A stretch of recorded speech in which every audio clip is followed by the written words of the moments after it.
Friday the 13th Part 2 is a 1981 slasher horror film, the sequel to the first Friday the 13th movie, and it is directed by Steve Miner. It stars Amy Steele, John Fury and Kirsten Baker as a bunch of characters that I have no idea who they are. I'll be honest with you, I don't really know if these people even star in the movie because once again we have a bunch of characters that you don't really care about at all and it's so hard to identify them, although admittedly this film does a slightly better job than the first film did. But what's going on this time? Well, in the first film, Jason's mum, played by Betsy Palmer, who was the killer in the first one, ooh, surprise twist, not really, dies, and now Jason has apparently witnessed this. No, he didn't actually drown like the first film told us. No, he's been camping in the woods for about 20 years? I don't know, but either way, he saw his mum die and he's like, that's not fun. I'm going to kill the people responsible. And in the first 10 minutes of the movie, that's what he does. He kills Adrienne King, who played the survivor at the end of the first film, and kills her with an ice pick in a stupid sequence, which is stupid. I mean, this bit is so lazy. It starts with a dream sequence where it recaps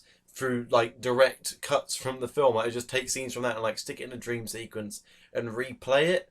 The end of the film, like, so you know what's going on, I guess. It's like, why? That's so lazy. Could you not do anything else? And she's just asleep going, oh, and having some sort of nightmare, and it looks so dumb. Then she gets up, walks out, looks in the fridge, there's a head in the fridge, and the head in the fridge tells us that it's not Betsy Palmer who's killing people anymore, it's someone else, and obviously it's Jason. And with that little prologue, we go straight to Camp Crystal Lake, where a bunch of counsellors are back again, a different camp on the same lake, and they're back there again, they're doing stuff. Training, I guess. Who really cares and who really knows? And then for the rest of the film, people are dying one by one. In one case, 2 people die at a time. That's a real bigger twist in the film. So people just spend the film dying, and that's the story. Really. So I absolutely hated the first film. I think it's a pile of dreck, and what anyone sees in it, I have no idea. It is absolutely terrible. So boring. At least this film is a little more entertaining. Just a little bit though. It's basically the same exact film again, but with a different killer, and it's set up in a way that's slightly better. I mean, the prologue is absolute crap, so just ignore that. But the teenagers themselves, they feel like they have their own identities a little bit more, and they have chemistry between them a little bit more. It's just a tiny improvement on the first one. I mean, it's good being able to actually know who's who in this film because they have a little bit more of an identity, and some of them are just for physical trademarks. Like, I'll only know the guy in the wheelchair because he's the guy in the wheelchair, so, you know, give or take. But I guess as a method, giving him that physical trademark kind of works. I mean, they're all stereotypes, it doesn't really matter. It's just, this one, I know who's getting killed, so I guess that's a plus in some ways. But not all of the setup is any better. For example, the film shows its juvenile colours, you know, it shows who its demographic is by introducing a character by focusing on her butt. Just the camera is focusing on her buttocks. And then later on, the exact same character goes skinny dipping and gets her clothes stolen. What fun, what a great film. Let's just see some boobies and blood and boobies, and not necessarily in that order, and not necessarily are they mutually exclusive. So that's a lot of fun. That just shows how childish the film is and how little it caters to anyone who actually wants a real film. It's just sings things that you could see on Google Images if you really wanted to, but I don't understand people. I guess from then you got to ask, is the film scary? No. It's not really scary. I mean, it introduces a new villain this time around, Jason, who's famous. He doesn't have his hockey mask yet. He's wearing a bag on his head.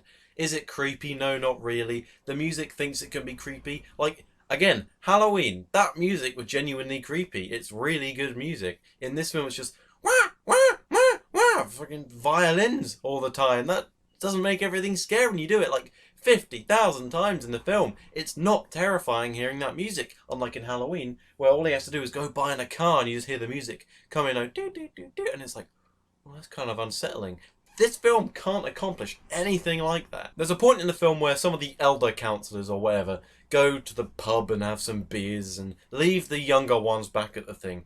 And then this middle segment of the film, this half hour, 45 minutes, kind of hard to tell, it's just people one by one getting killed. And these 30 to 45 minutes are completely stagnant. The story isn't moving because people don't know that Jason is around here. They know for a bit, but then they get killed. So their knowledge is gone, so people don't know he's around. They aren't actively trying to get rid of him, like in Nightmare on Elm Street, where they know that Freddy Krueger is around, so the story is based around them trying to stop him. And so because his presence is unknown, it's literally just people dying and dying and dying. It's a collection, it's a slideshow of deaths. And again, like in the first film, they aren't creative. There's no creativity to these kills, so you can't even watch this film based completely on the idea that you want to see some creative people dying. And the way some of the deaths are filmed is absolutely laughable. Look at this crap.